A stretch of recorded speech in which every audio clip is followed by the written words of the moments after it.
අයිබෝන් කියලා පිළිගන්නවා අදත් ඔයගොල්ලෝ SL Android YouTube channel එකට. ඔයගොල්ලෝ එකතු වෙලා ඉන්නේ අපේ C programming video series එකේ 14 වෙනි වීඩියෝ එකත් එක්ක. ඔයත් යුනිවර්සිටි ප්‍රොජෙක්ට්ස් එක්ක හිර වෙලාද? තනියම කරගන්න අමාරුයිද?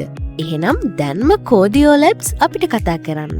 අපෙන් ඔයාලට projects and assignments, programming projects, web development, UI UX and designs projects හරිම වෙලාවට පහසු මුදලට විශ්වාසවන්තව කරගන්න පුළුවන්.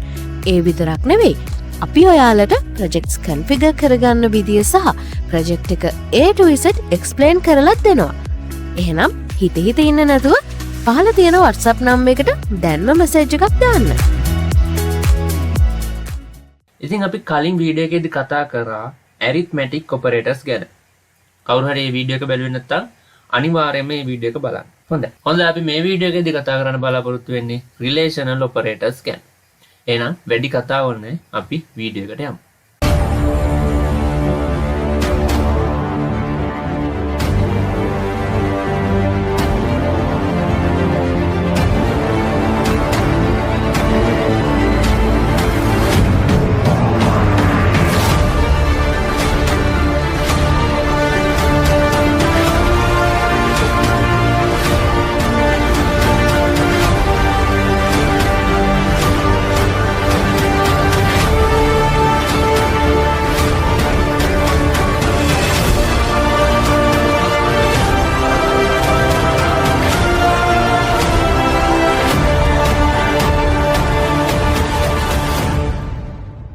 හොඳයි මොනවද මේ relational operators කියලා කියන්නේ?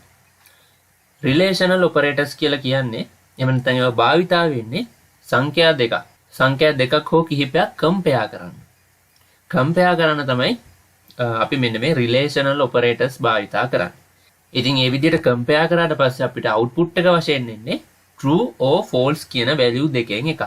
ඉතින් වෙනත් programming language වලදී මේක true false කියලා output එක ආවට C programming language එකේදී මේක එක බිංදුව විදියට තමයි output වෙන්නේ.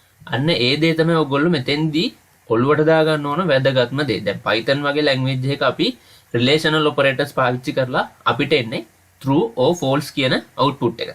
C වලදී අපිට එන්නේ එක බිංදුව. true or false වෙනකොට එක බිංදුව. true කියන්නේ එක, false කියන්නේ බිංදුව. ඒ වුණාට ඔයගොල්ලෝ දැනගන්න ඕන logic එක output වෙන්නේ true or false කියලා. right අපි මෙන්න මේ operators එකින් එක පොඩ්ඩක් පැහැදිලි කරගමු මොකද්ද වෙන්නේ කියලා පොඩි idea එකක් ගමු. ඉස්සෙල්ලම තියෙනවා less than operator එක. මේකට කියන්නේ අපි less than operator. අපි මේක පාවිච්චි කරන්නේ යම්කිසි සංඛ්‍යාවකට වඩා යම්කිසි සංඛ්‍යාවක් කුඩාද කියලා බලන්න. උදාහරණයක් මෙතන තියෙනවා 2 කුඩාද 5ට කියලා මෙතන අපි check කරනවා. 2 කුඩයිද 5ට? ඇත්තටම 2 කුඩයිනේ 5ට වඩා. ඒ නිසා අපිට output එක ඇවිල්ලා තියෙනවා true කියලා. මෙතෙන්දි true කියලා නෙමෙයි print වෙන්නේ 1 කියලා print වෙන්නේ. CMD එකේ 1 කියලා print වුණාට පස්සේ ඔයා දැනගන්න ඕන true කියලා තමයි එයා කියන්නේ කියලා. right. ඊළඟ එක තියෙනවා operator එක. මේකට කියන්නේ greater than operator එක කියලා. ඉතින් මේකෙන් වෙන්නේ කලින් එක වගේම විශාලද කියලා බලන එක. 2 විශාලයිද 5ට වඩා? මේක false වෙන්න ඕනේ. මේක වැරදිනේ තර්කය මෙතන දීලා තියෙන. ඒක නිසා අපිට බිංදුව කියන එක output වෙනවා command prompt එකේ. ඊළඟ operator එක තමයි less than or equal කියන එක. ඒ කියන්නේ කුඩා හෝ සමානයි කියන අර්ථය තමයි එන්නේ. බලමු උදාහරණයක්. 5 කුඩා හෝ සමානයිද 5ට වඩා? මේක තමයි අපි තර්කය. එතකොට මේක තේරුම් ගන්න ඕන ඔයා 5 කුඩාද හෝ සමානද? හරිනේ. මෙතන කුඩා වෙන්නේ නැහැ 5ට වඩා. හැබැයි සමාන වෙනවා. මේක තමයි අර්ථය. ඔයා තේරුම් ගන්න ඕන විදිය ඒක.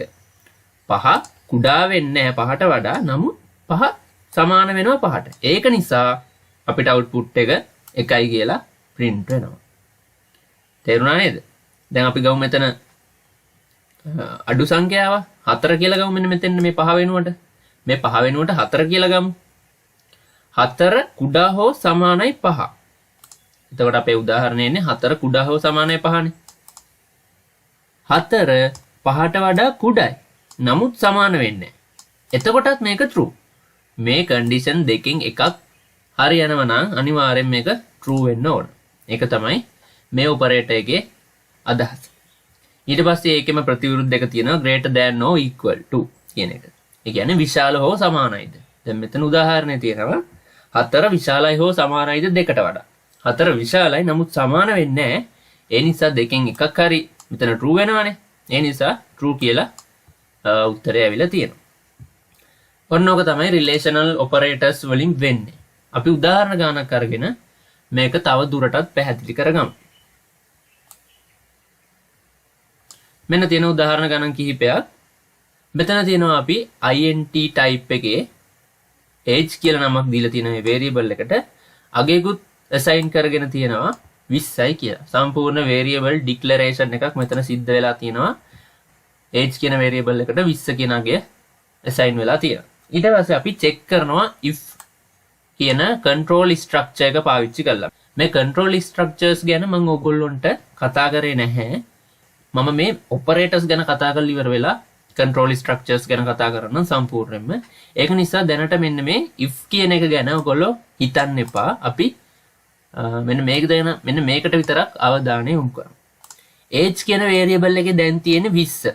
20 විශාලයි හෝ සමානයිද 18ට වඩා? ඔව්නේ. 20 18ට වඩා විශාලයි. සමාන වෙන්නේ නැහැ.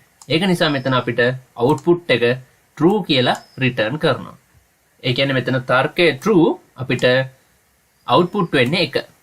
right. ඊළඟ උදාහරණේ ඒ වගේමයි age කියන එක දැන් 10යි. ඊට පස්සේ අපි check කරනවා age කියන එක විශාල හෝ සමානයිද 18ට වඩා. age කියන එක විශාලත් නැහැ සමානත් නැහැ 18ට වඩා. ඒ නිසා මෙතන තර්කය false වෙනවා. අපිට CMD එකේ එහෙම නැත්නම් අපේ command prompt එකේ print වෙනවා බිංදුව. ඊට පස්සේ උදාහරණය int age කියන එක 18යි. 18 විශාල හෝ සමානයිද 18ට වඩා? විශාල වෙන්නේ නැහැ. නමුත් සමාන වෙනවා. සමාන වෙන නිසා තර්කය true. ඒක නිසා command prompt එකේ 1 print වෙනවා. හරි. ඔන්න ඔක තමයි අදහස. මම හිතනවා ඔයගොල්ලන්ට පැහැදිලි වෙන්නේ නැති කියලා. මොකක් හරි දෙයක් පැහැදිලි වුනේ නැත්නම් කමෙන්ට් එකක් දාන්න. කමෙන්ට් සෙක්ෂන් එක විවෘතව තියන්න. right. ඉතින් relational operators ගැන මෙච්චරයි කතා කරන්න තියෙන්නේ. ඔයගොල්ලෝ අනිවාර්යෙන් try කරන්න මේවා practice කරන්න. ඉතින් අපි ඊළඟ වීඩියෝ එකේදී කතා කරමු equality operators ගැන. එහෙනම් මම ගිහින් එන්න. හැමෝටම සුබ දවසක්.